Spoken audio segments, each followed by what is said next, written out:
And now for today's sermon. I want to greet you once more this morning, and thank you for coming and joining us this morning. You could click on anything else, but you chose to tune in and be with us this morning. We're coming from our house to your house this morning. And you know what? I'm excited because next week we get together again at limited capacity, but we get to see some of your faces again. And I got to tell you, I'm excited to see you next week as well. And before I get into the word, I wanted to just congratulate one more time the graduating class of 2020. Man, you guys are awesome. You guys are awesome. These are kids that have served in our youth ministry, and as somebody who has overseen the youth, I can't tell you how proud I am of you, and I pray God's blessing over you in Jesus' name. Amen and amen. Well, I am excited for the word. We are about to go in front of God's Constitution, the Word of God. And if you have your Bibles, would you turn with me to the book of Nehemiah, and we're going to look at verses 1 through 11. Chapter 1, verse 1 through 11. Nehemiah, chapter 1, verses 1 through 11. And if you're taking notes, I want to speak from a subject that I've entitled, A Time to Rebuild. A time to rebuild. And as you're turning there, I got to tell you, the inspiration from this message, it really came about a week ago where my wife and I, we took the time to go see the memorial down on 38th in Chicago. And we really took time to look around and all that stuff. And we cruised up and down Lake Street. And it's heartbreaking.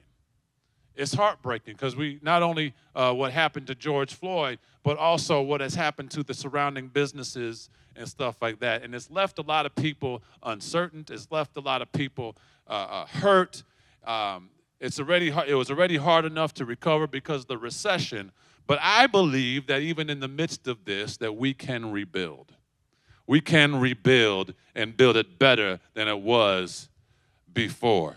So before we go to the scripture, let's pray. Father, we just thank you for this time together. We thank you, Father, that you are in the midst of us this morning, Father. Father, we thank you for your word, for it brings life to those who find it, and health and healing to all of our flesh. Shine light on us this morning. Shine light in the dark areas where we need revelation this morning, Father. Give us hope, and I thank you for that in Jesus' name. And all who agreed said, amen and amen. Nehemiah chapter 1, verses 1 through 11. It says this. The words of Nehemiah, the son of Hakaliah, it came to pass in the month of Chislev, in the 20th year, as I was in Shushan and Citadel. Then Hanani, one of my brethren, came from Judah, and I asked them concerning the Jews who had escaped, who had survived captivity, and concerning Jerusalem, and they said to me, the survivors who are left from the captivity in the province are there in great distress and reproach. The wall of Jerusalem is also broken down, and its gates are burned with fire. So it was when I heard these words that I sat down and wept, and I mourned for many days. I was fasting, and then he said, I was praying before the God of heaven. And I said, I pray, Lord, God of heaven, O great and awesome God, you who keep your covenant and mercy with those who love you and observe your commandments. Please let your ear be attentive and your eyes open, that you may hear the prayer of your servant, which I pray before you now, day and night. For the children of Israel, your servant, and confess the sins of the children of Israel, which have sinned against you. Both my father's house and I have sinned. We have acted very corruptly against you and have not kept the commandments, the statutes, nor the ordinances which you commanded your servant Moses. Remember, I pray, the word that you have commanded your servant Moses, saying, if you are unfaithful, I will scatter you amongst the nations. But if you return to me and keep my commandments and do them, though you were cast out to the furthest parts of the heavens, yet I will gather them from there and bring them to the place which I have chosen as a dwelling for my name. Now these your servants and your people, whom you have redeemed with your great power and by your strong hand. O Lord, I pray, please let your ear be attentive to the prayer of your servant and to the prayer of your servants who who have fear for your name. And let your servant prosper this day. I pray that you grant him mercy in the sight of this man, for I was the king's cupbearer. I was the king's cupbearer. See, as I said before, the inspiration to this came after we were walking on Lake Street, and I said, Lord, how can we go from here? It seemed to be a hopeless situation. It seemed to be a situation, it is a situation that's caused much to be in anguish or in pain because of what has happened with our city. It seemed to be like we're in the midst of rubble. But then he brought back to my remembrance this story with Nehemiah and how he too was faced in a situation where it didn't seem like there was much hope. But it was a time when God was about to restore people back to the land that God had promised them. God was about to restore order. And I think that that's encouraging for us. God is about to restore order. See, although that we may not know where to start, see, the thing is, we got to start. We got to start somewhere. Moreover, in order for us to build, we must begin with God in prayer so we can receive the instruction we need as well as a vision so we not only have favor with kings, but also we can lead people in building what God has called us to build. We can be praying that God, restore this, but oftentimes he uses vessels like you and me. And it's important that we come to God in prayer and we have a vision and we're able to carry out what that vision is. As we look to this scripture and this story, Nehemiah's story really stood out to me. Now, Nehemiah's story, it demonstrates how we can rebuild and restore order even in the midst of rubbish or chaos. We can rebuild. As we begin to read Nehemiah's story, we understand that Nehemiah, he served as the king's cupbearer. Now, his title as the king's cupbearer was part of his duty as a slave. As a slave. Why was he as a slave? Because this was a point in time when Israel had been exiled out of the place. So therefore, because they were exiled, that suggested that they disobeyed the commandments that God has given them. They partook in other religions and other activities that God said, don't do that. And he said, when you do that, I got to scatter you from amongst them. So now the enemies that were against Israel now were able to conquer and overtake them. And in doing that, they took them by men, women, and children and brought them into slavery and in exile. So he was the king's cupbearer. That was his duty. However, it begins when Nehemiah heard about the destruction that had happened to his home city, Jerusalem. See, if you look at this was a time, like I said, they were in exile. And this destruction was really so, it was so grieving to him. And he heard about the torn down walls. Now, this wall was significant because it showed that it was a fortified city. And really what the walls was the last act of defense. When the kingdom was at war, there would be different lines of defense, but the wall was the last act of defense. And when the wall was torn down, then the enemies could come in and lay siege to the whole place. It would lay siege to the whole place. But Nehemiah heard about this destruction. But he didn't just sit there and hear about it. He began to pray before God. Right? He prayed before God. Nehemiah's story, like I said, it takes place when God was about to restore Israel back to the promised land. Now, if you read Nehemiah and Ezra's book, this is really working simultaneously together. Ezra was in charge of rebuilding the temple. But Nehemiah was rebuilding the walls. He was rebuilding the walls. He was about restoring the walls so now that they can come back to the place that God had in store for them. I believe that we're about to come back to some things. I said, I believe we're about to come back to some things. I believe we're going to have a generation that comes back to God.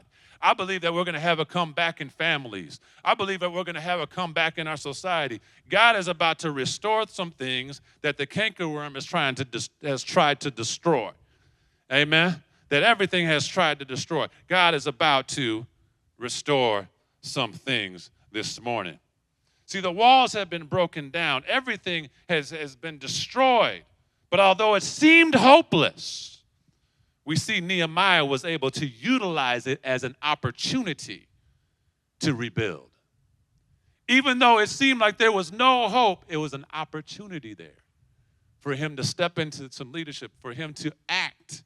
Instead of moan and groan over the problem, he acted over this as an opportunity by prayerfully channeling his grief and turning it into a strategy. Oh, hallelujah. I said he prayerfully channeled his grief and turned it into a strategy. That pain was now used as motivation to cause change. By prayerfully channeling and turning into a strategy, utilizing the access he had been granted by the king, and then scouted out the land to rebuild, as well as galvanize the people to rebuild the walls.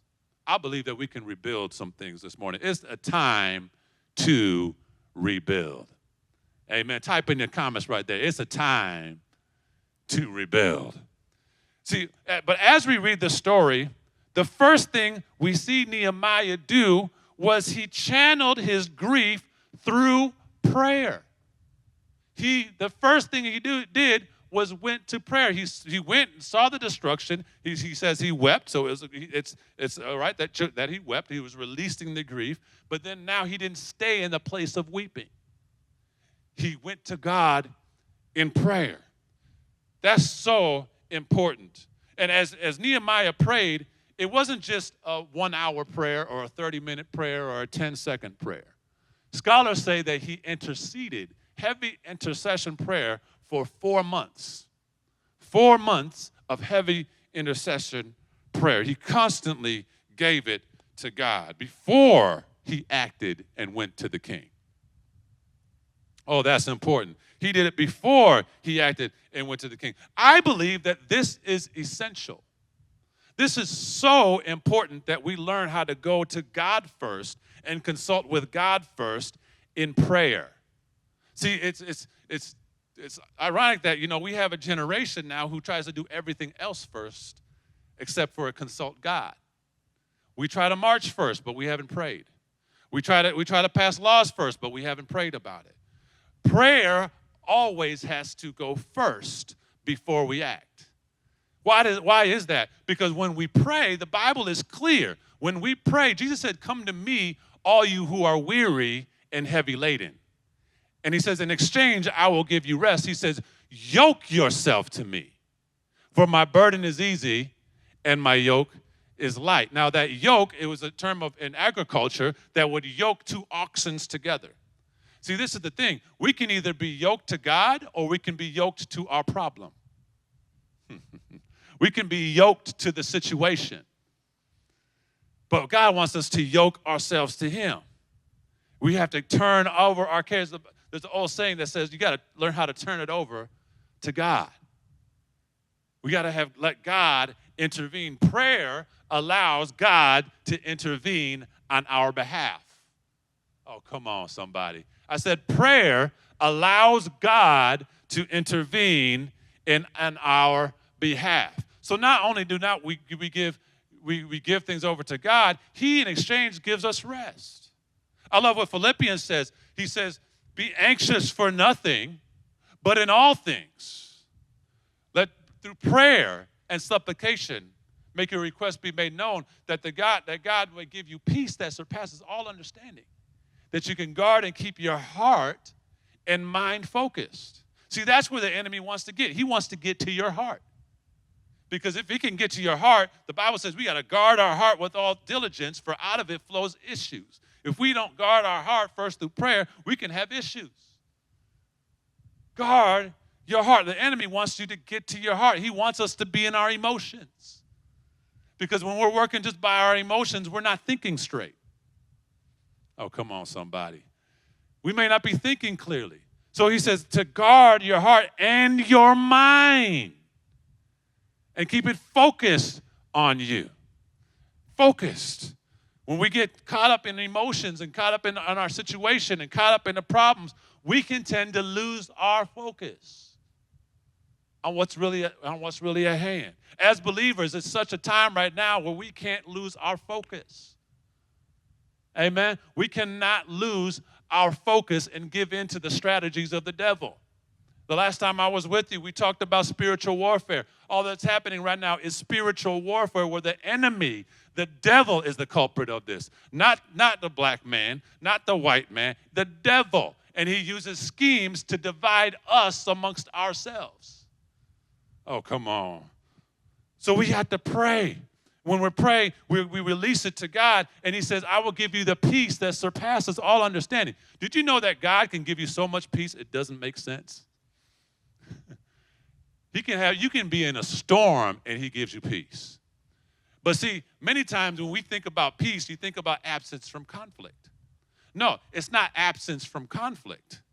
See, in this world, you will have tribulations. You will have problems. You will face all this stuff that's going on. Jesus said it's going to happen.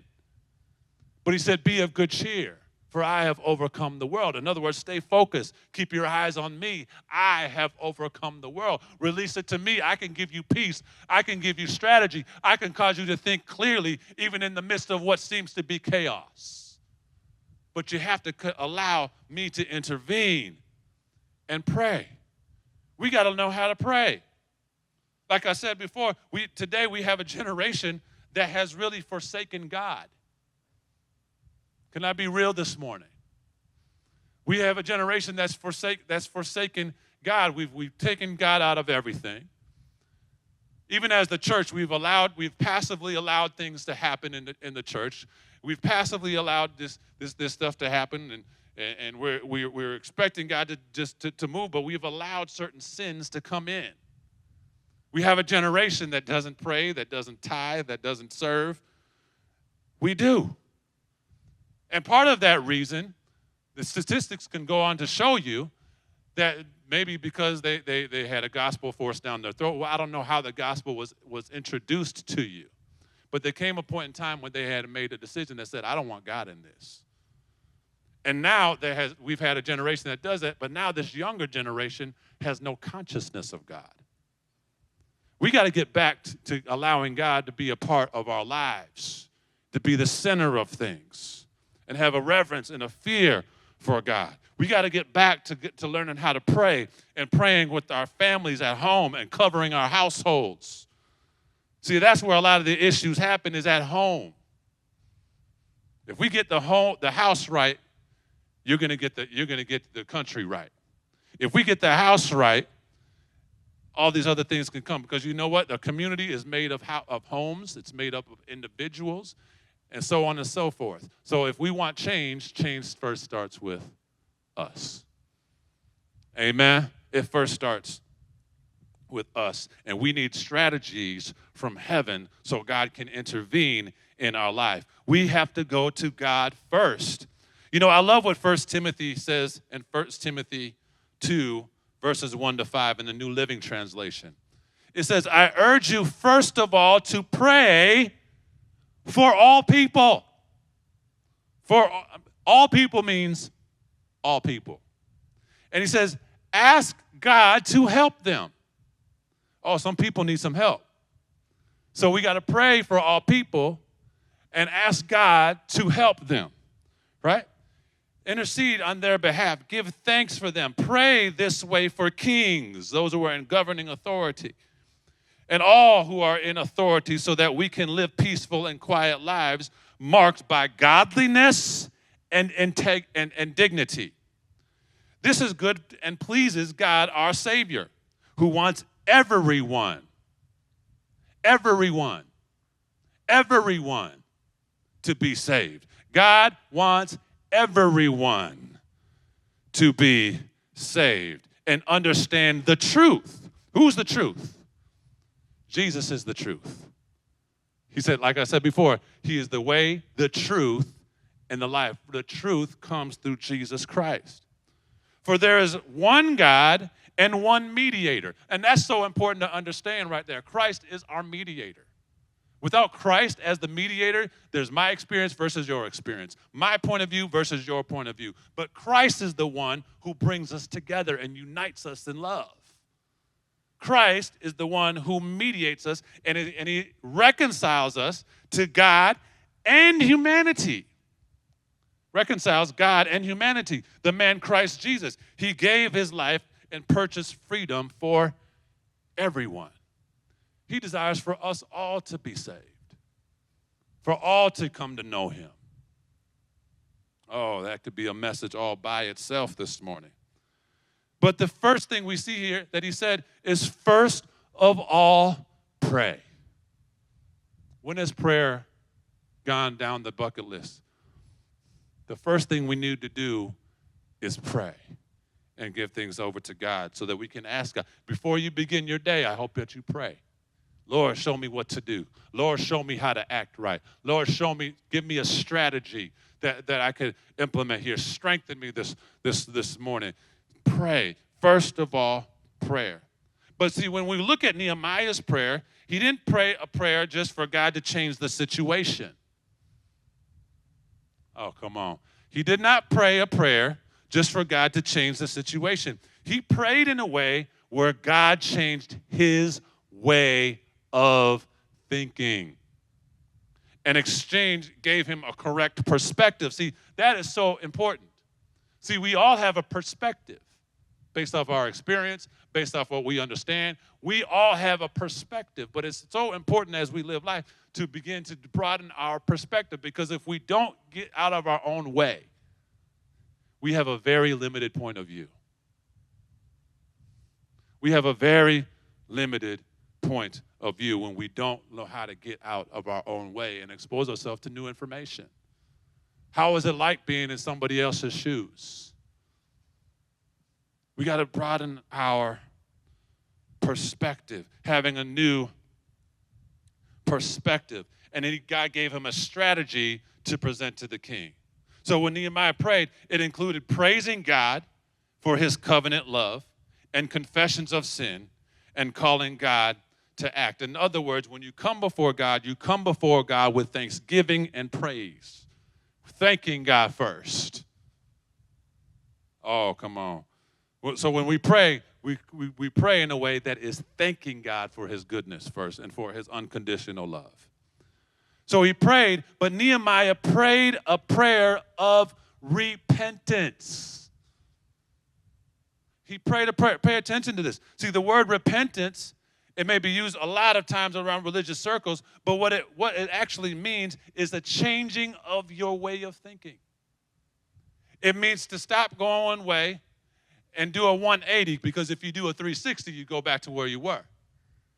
It means to change your way of living, to change how you think, to change how we think, to turn away from our wicked ways.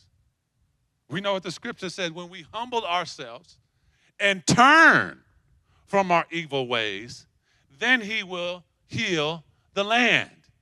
We got to turn. The first message, the first message Jesus preached was repent. He said, repent, for the kingdom of heaven is at hand. Jesus represented the kingdom of heaven. He had the kingdom of heaven within him. He's saying now repent, because now this kingdom of God, of heaven, is now accessible to you. Repent, for the kingdom of heaven is at hand. Turn from your evil ways. Why would he say that? Because the kingdom of heaven does not operate like this world. It doesn't operate according to man's ideas, strategies, systems, and so forth. It does not do that. And now when we believe in Jesus and we're born again, we understand that we have the kingdom of heaven within. So that's why now Paul, when he writes in his many letters, he says to don't be conformed to the patterns of this world. Why? Because this world's patterns and their way of thinking was doomed to death and separation from God. But he says, be transformed by the renewing of your mind. that you may see the good and perfect will of God. He says in Ephesians to not think as the Gentiles think. Oh, come on. He says not think as the Gentiles think. You were once a Gentile. You don't think like that, but he says to be spiritually minded, having the mind of Christ, the thoughts, the intents, and the purposes of God. We have to change how we think. Oh, come on. We have to change how we think. Now, pay attention to what Nehemiah said. Nehemiah chapter 1, verse 5 to 9. He says, I pray, Lord God of heaven, O great and awesome God, you who keep your covenant and mercy with those who love and observe your commandments.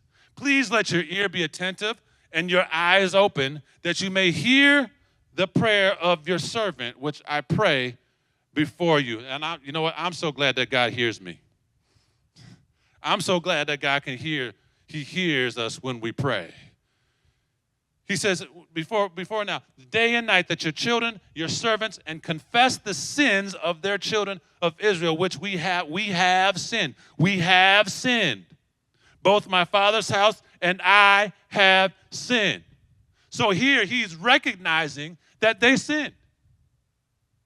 They sinned. They messed up. They broke the commandment. They broke the covenant with God. They messed up. And I think that's so important right now, because as many of us, we want to see change, but if we want to see change, we also have to look at ourselves. It's easy to point the accusing finger, but it's not easy to always look ourselves in the mirror and say, where can I change? Where can I be better? How can I do this? He had a prayer of repentance. God, he's praying, God, heal this land. But he's saying, you know what? We messed up. I'll be honest. We messed up. I messed up. And we got to repent, and we got to change the way that we're thinking. He said, both my fathers and I have sinned. We have acted very corruptly against you and have not kept the commandments, the statutes, nor the ordinances, which you have commanded your servant Moses.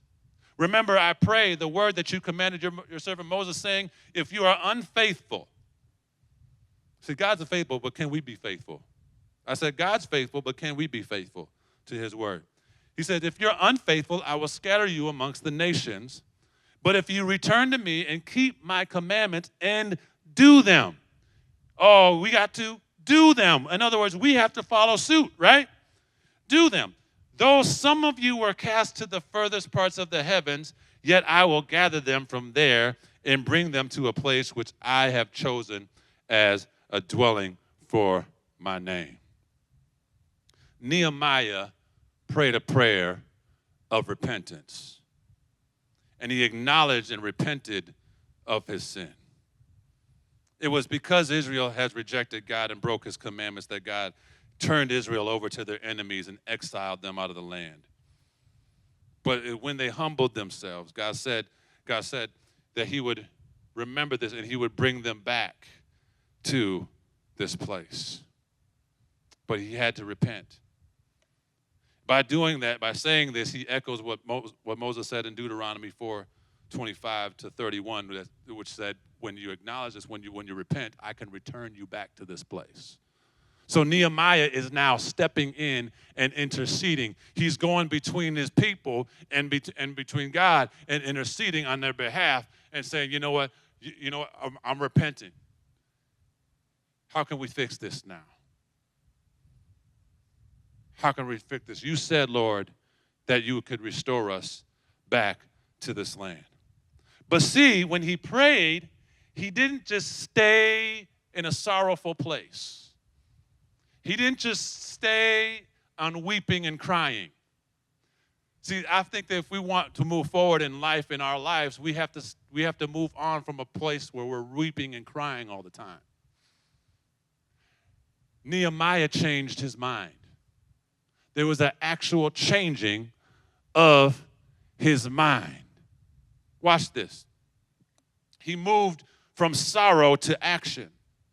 He prayed a prayer of repentance. His prayer did not change the situation. His prayer now changed how he thought. It moved him from feeling down, anguished, to thinking, how can he approach the king so the king could grant him permission so he could go and rebuild the walls.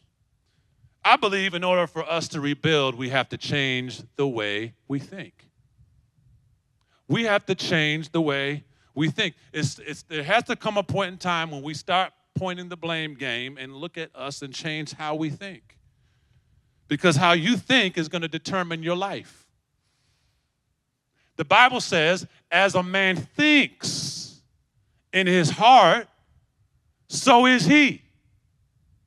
So if we don't change our thinking, and then we have our renewing of our mind and change and give us access to new information, we will repeat the past. Oh, come on. We know what the definition of crazy, of insane, is: doing the same thing over and over and over again and expecting a different result. There's some things that we got to change ourselves. You have to change how you think. If you think of it, we have been trained, if you think of it, we have been trained by society since the day we were born on how to think. Regardless of what spectrum of life you come from, wherever you come, we have been trained to think a certain way, whether it's through our education, whether it's through experience, whether it's through what mama told us, and all that. We've been trained to think, even the way that society portrays for kids. You know, I've worked in youth ministry for over 15 years now, and a lot of times we would ask the kids, you know, what do you want to become? What do you want to be when you grow up? What do you see yourself doing? And for many people, specifically kids of color, the first thing that they would say is, I want to be a basketball player, I want to be a football player. And we weren't thinking beyond that. Why is that? Because from a young age, they're advertising to young kids that this is what you can become. Basketball player, football player, or we're rapping the lyric. It's shaping how we think. The word for that is cultural scaffolding. They've trained how we think, and they want us to think a certain way. But you know what? When we renew our minds according to the will of God, to the Word of God, God can cause us to rise above certain ways of thinking. Oh, come on. He can cause us to rise above and start thinking in terms of kingdom. Oh. He can change how we think. He changed how to think. According to man's system, they want us to think a certain way. But God can change how we think. See, pay attention with Nehemiah. Verse 11, it says this, "Oh Lord, I pray, please let your servant be attentive in the prayer of your servant and the prayer of your servants who desire your name. And I pray that you grant me mercy in the sight of this man. Prosper us in the sight of this man." See, notice that his thought pattern changed. Went from the problem to how now can I be a solution? How can I have a solution to this problem now? We got to change how we think. I'll never forget what Helen Keller once said. Now, those of you who know Helen Keller's story, you know that she was born with odds against her. She was born with being deaf and blind. But see, the thing is, she didn't allow her situation to stop her. She had vision of becoming, she ultimately would become a well-known author and also write spiritual hymns and a philanthropist. But she did not let the condition stop her. But one thing that she said, the worst thing rather than being blind is having sight with no vision. Having sight with no vision. See, today there are so many people who live our life based off of sight. See, sight is limited. Sight can be obstructed or hindered or blurred based off of maybe our situation or what obstacles that we see, the problems that are around us. It can be blurred on that. And when we focus on all this stuff, we can lose hope. And therefore, because we focused on this, we've been so traumatized, we now stop our growth because we've allowed sight to affect us so much. But what vision does, I love vision. Vision allows you to rise above.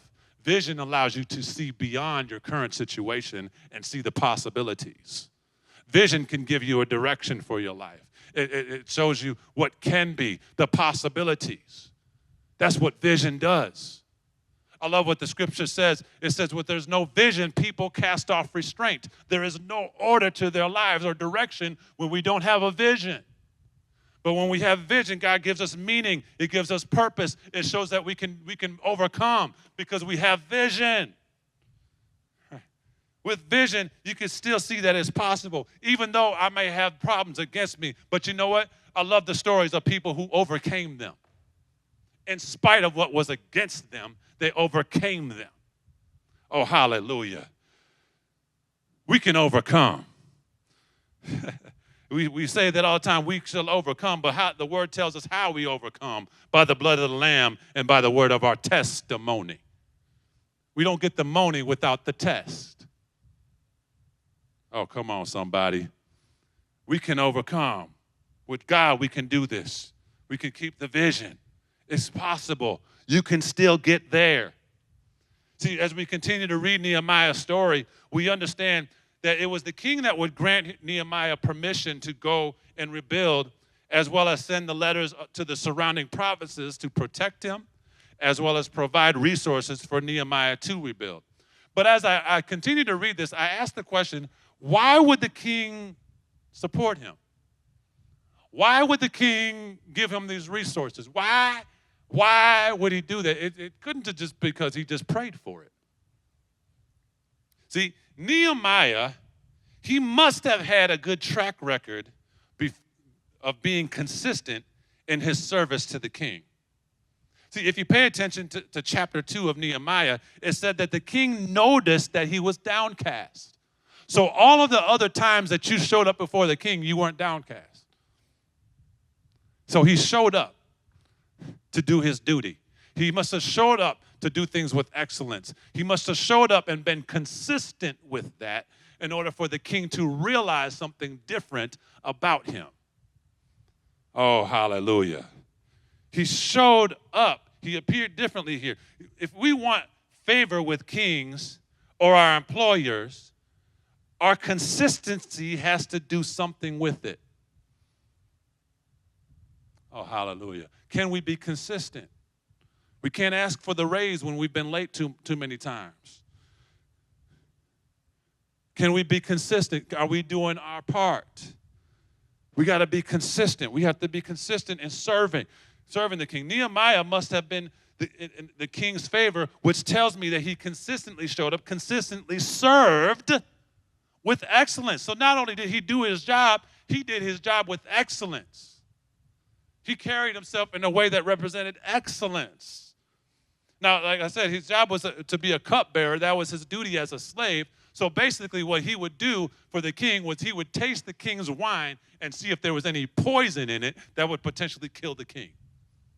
So he would basically take the shot for the king. And he did this consistently. He did this with excellence. He appeared before the king with excellence until this time where something was different about it. And notice how the king said, "How can I help you?"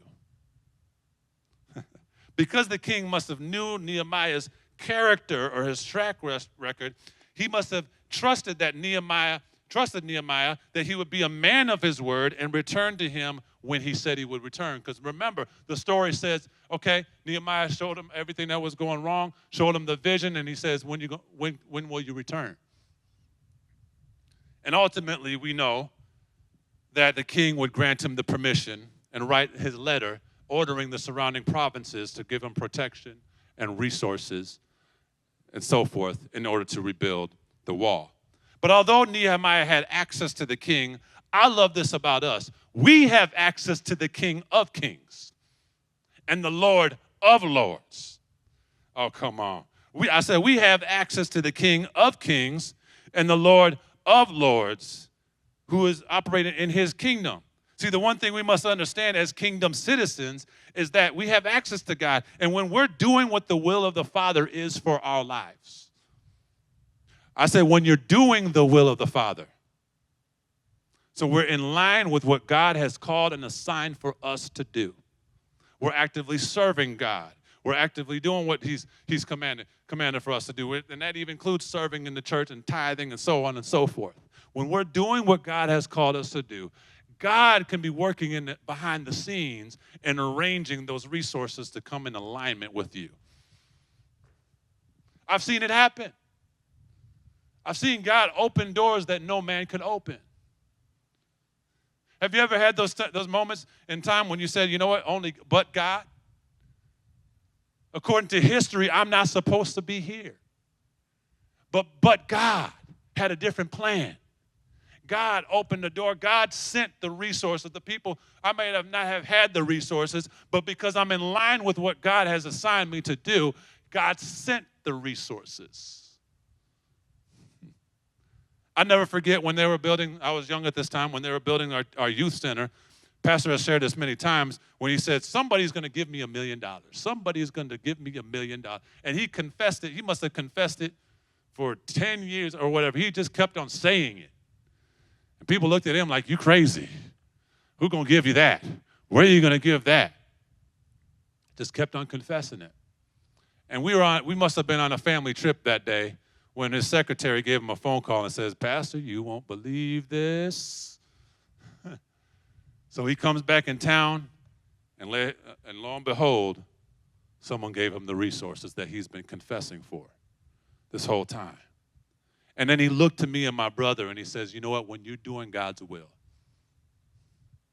when you do what God's assigned for you to do, God will send things. Because this is the thing. We walk by faith and not by sight. We got to confess our faith. We have to let that confession continually be on our mouth and continue to confess what we are believing God for. Continue to speak the vision and keep the vision before you. Nehemiah had to have a vision. See, he had to have a vision in order to explain this to the king, and he had to explain it clearly to the king. He had to explain this clearly. So the Bible says, write the vision down, make it plain, so that the runners may run with it. But see, he didn't just have a vision. Nehemiah then went and surveyed the land, and then he would ultimately lead the people. Nehemiah surveyed the land. See, this is important, not only because, not only to identify what we need to do to be prepared, but you can't lead where you've never been. See, that's the same thing that happened with the spies that were with Israel, with Joshua. Joshua could lead the people into the promised land because he'd been there. The other 10, besides Joshua and Caleb, they complained. They said there was giants in the land, but Joshua and Caleb had a different spirit about them. They've been there. So now they can go there. Nehemiah went and surveyed the land here. And as he went to survey the land, he didn't bring just everybody. He didn't tell everybody that what he was doing. See, sometimes we got to learn how not to share everything that we're doing. Hallelujah. Not everybody has your best interest at heart. He selected a few people to go with him as he surveyed the land. So he went and surveyed. He looked at the gates that were burnt down, the entryways and everything. And then he would galvanize the people and lead them. He became the leader. So many times we can be looking for other people to lead us, but God is calling you to be the leader. He put the desire in your heart to lead. So God is saying, I'm going to put you and lead this. Lead this. And he went to rebuild the wall. He led the people. Although, in conclusion real quick, although we know that our community, it may be in distress at this time, people are in pain, When we're oftentimes in pain, it can be hard to see possibilities that come out of this. However, like Nehemiah rebuilt the wall that would restore the city and allow the people of God who have been exiled to return to God, to a place that God had for them. Maybe God's calling us to rebuild. Maybe we can build it better. But we have to have that vision and not let it tarry. The Bible says when you write the vision down, although it may tarry, it will not fail. It will not fail in due season, in due season, in due season. It will not fail. We have to have the vision. Whatever the case may be, in order for us to rebuild, we must first go to God in prayer. Develop a vision and a strategy so we can effectively lead the people. I pray that that blessed you this morning. I believe that we are going to rebuild. God's going to make things bigger and better for us. But we have to first invite God in and pray. Maybe that's a prayer of repentance. Maybe some of us today have to say, you know what, Lord, I was wrong in the way that I approached some things. I was wrong in how I thought about this. Please change the way that I think. I repent. Maybe that's what we may need to do. And now God gives us a new vision. And he gives us a strategy so that we can move forward and not backwards. See, that's the thing about God. God is a forward-moving God. The Bible says actually this. He says, when we put our hands to the plow and look back, we're not fit for the kingdom of heaven. It's about moving forward. But we have to have vision to move forward. And that comes out of revelation of who Jesus is, of having a vision. So as I conclude, let me just pray with you real quick. Father, we thank you in the name of Jesus. We lift up every household. We lift up our communities. We lift up our nation. We lift up the world right now, Father. Father, I just thank you in the name of Jesus that you are Lord over this whole situation right now. Person by person, name by name, household by household, city by city, you're Lord over this. I thank you, Father, that you are going to cause restoration. You're bringing things back in order. But, Father, I thank you, Father, that you can use us. Let us be the church that's the church that's standing on the hill, that's shining the light of God, that they may see our good works that glorify the Father. Help us realize where we need to repent and change. Help us be humble so that we can do that. So we can change and align our thoughts, align every argument, every thought, and every reasoning that presents itself against the knowledge of Christ, so that we can see properly. In Jesus' name, amen and amen. I pray that word blessed you this morning and that we can be edified by this word so we can go and rebuild. In Jesus' name. Amen. For more media and messages, go to speaktheword.org.